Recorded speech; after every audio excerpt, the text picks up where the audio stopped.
നമസ്കാരം. പ്രതിപക്ഷത്തിന് പ്രത്യേകിച്ച് രാഹുൽ ഗാന്ധിക്ക് ചൈനയോടുള്ള ബന്ധം എല്ലാവർക്കും അറിയാവുന്നതാണ്. വിവാദ പരാമർശങ്ങൾ നടത്താൻ മാത്രമല്ല, ഭാരതത്തിനെതിരെ പ്രവർത്തിക്കുന്നവർക്ക് എല്ലാവിധ പിന്തുണയും നൽകാൻ കഴിയുമെന്ന് നേതാവ് ഇതിനോടകം തന്നെ തെളിയിച്ചിട്ടുണ്ട്. എന്നാൽ കോൺഗ്രസിന്റെ ചൈനയോടുള്ള സ്നേഹം വർദ്ധിക്കുന്നത് ആശങ്ക ഉളവാക്കുന്നതാണ്. ഇന്ത്യൻ ഓവർസീസ് കോൺഗ്രസ് ചെയർമാനും രാഹുലിന്റെ അടുത്ത സഹായിയുമായ സാം പിട്രോഡ ഇന്ന് പ്രസ്താവിച്ച അഭിപ്രായങ്ങളാണ് ഇതിന് പ്രധാന കാരണം. കോൺഗ്രസ് നേതാവ് ചൈനയിൽ നിന്നുള്ള ഭീഷണികളെ കുറച്ചു കാണുകയും കമ്മ്യൂണിസ്റ്റുകാർ ഭരിക്കുന്ന രാജ്യം നമ്മുടെ ശത്രുവല്ലെന്ന് വ്യക്തമാക്കുകയും ചെയ്തതാണ് വിവാദങ്ങൾക്ക് തീ കൊളുത്തിയിരിക്കുന്നത്. ആദ്യ ദിവസം മുതൽ ഏറ്റുമുട്ടൽ മനോഭാവമാണ്.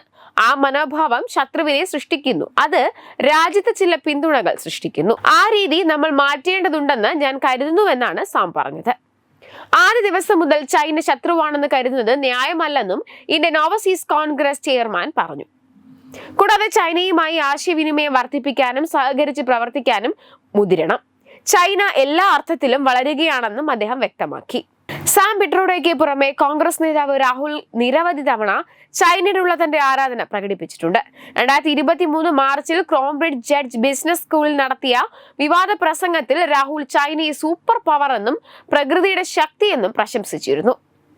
കൂടാതെ ചൈന സാമൂഹിക ഐക്യം നിലനിർത്തുന്നുണ്ടെന്നുമാണ് രാഹുൽ പുകഴ്ത്തിയത്. 2022 മെയ് മാസത്തിൽ UK സന്ദർശന വേളയിൽ റഷ്യയ്ക്ക് യുക്രൈൻ പോലെയാണ് ചൈനയ്ക്ക് ലഡാക്ക് എന്ന് രാഹുൽ വാദിച്ചിരുന്നു. ഇന്ത്യയുടെ ആഭ്യന്തര കാര്യങ്ങളിൽ ഇടപെടാൻ വിദേശ ശക്തികൾക്ക് പോലും അന്ന് കോൺഗ്രസ് നേതാവ് ആവശ്യപ്പെട്ടിരുന്നു. അതേസമയം രാഷ്ട്രപതിയുടെ നയപ്രഖ്യാപന പ്രസംഗത്തെക്കുറിച്ച് നടന്ന നന്ദിപ്രമേയ ചർച്ചയിൽ ചൈന കടന്നുകയറ്റം ചൂണ്ടിക്കാട്ടി കേന്ദ്ര സർക്കാരിനെതിരെ രാഹുൽ ഗാന്ധി നടത്തിയ പരാമർശം ഇതിനോടകം തന്നെ ചർച്ചയായിട്ടുണ്ട്. എന്നാൽ രാഹുൽ ഗാന്ധി ലോക്സഭയിൽ നടത്തിയ ചൈന പരാമർശത്തിൽ വിമർശനവുമായി പാർലമെന്ററി കാര്യമന്ത്രി കിരൺ റിജിജു രംഗത്തെത്തിയിരുന്നു. ഇതും വലിയ വാർത്താ പ്രാധാന്യം സൃഷ്ടിച്ച ഒന്ന് തന്നെ. ജവഹർലാൽ നെഹ്റു പ്രധാനമന്ത്രിയായിരിക്കെ 1959-ലും 1962-ലും നടന്ന സംഘർഷങ്ങളിൽ ചൈന ഇന്ത്യയിൽ നിന്ന് പിടിച്ചെടുത്ത ഭൂമിയുടെ ഉത്തരവാദിത്തം രാഹുൽ ഏറ്റെടുക്കണമെന്നും വിഷയത്തിൽ മാപ്പ് പറയണമെന്നും റിജിജു ആവശ്യപ്പെട്ടിരുന്നു. ഇതുകൂടാതെ ബാറ്ററികൾ, റോബോട്ടുകൾ, മോട്ടോറുകൾ, ഓപ്റ്റിക്സ് എന്നീ വ്യവസായ മേഖലകളിൽ കഴിഞ്ഞ 10 വർഷമായി ചൈന പ്രവർത്തിക്കുന്നുണ്ടെന്നും ഈ മേഖലയിൽ ഇന്ത്യയെക്കാൾ കുറഞ്ഞത് 10 വർഷത്തെ ലീഡ് ചൈനയ്ക്കുണ്ടെന്നും രാഹുൽ പറഞ്ഞിരുന്നു. എന്നാൽ അടുത്തിടെയാണ് നേതാവിന് ചൈനയോടുള്ള താല്പര്യം എല്ലാ രാഷ്ട്രീയ വൃത്തങ്ങളിലും കോളിളക്കം സൃഷ്ടിച്ചത്. ഇത് വ്യക്തമാണ്. അതുകൂടാതെ കോൺഗ്രസ് നേതൃത്വത്തിലുള്ള UPA സർക്കാരിന്റെ കാലത്ത് ഒപ്പുവെച്ച വ്യാപാര കരാറുകൾ ആഭ്യന്തര വ്യവസായങ്ങളെ ദുർബലപ്പെടുത്തി ചൈനയ്ക്ക് നേട്ടമാക്കിയിട്ടുണ്ട്.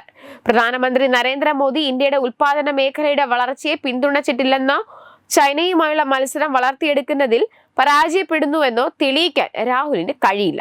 ഇതും സത്യമാണ്. വെബ് ഡെസ്ക് തത്തുമൈ news. Branding partner Edubix online executive education. Focus physiotherapy centre പട്ടം.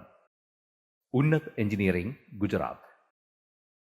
തീർത്ഥയാത്ര.com. Iron build Gujarat.